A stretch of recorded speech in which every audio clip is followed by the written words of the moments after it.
শুভ দুপুর বন্ধুরা, চলে আসলাম দুপুর বেলায়। দেখো রান্না নিয়ে আজকে কি কি রান্না করেছি চলো তোমাদের সাথে না শেয়ার করলে ভালো লাগে বলো? রোজই শেয়ার করি, একদিন না শেয়ার না করলে রাস্তা ভালো লাগে। তাহলে চলো কি রান্না করেছি তোমাদের দেখাই।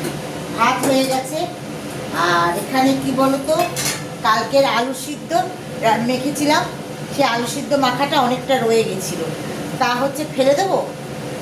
বুঝছো, আমরা মধ্যবিত্ত, তাই হচ্ছে আমাদের কোনো কিছু ফেলা যায় না, সব কিছু হচ্ছে দিয়ে একটা কিছু রন্ধন করতেই হবে, অপচয় করা চলবে না।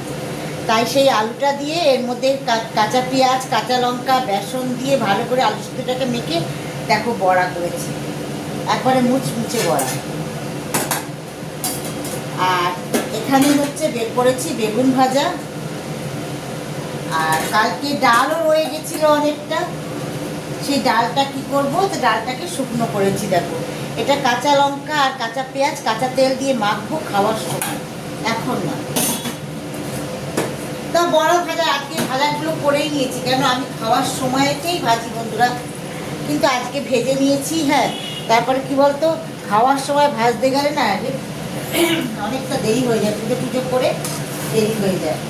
আর এদিকে বসিয়েছি আজকে লাল লাল ঝাল ঝাল চিকেন কষা।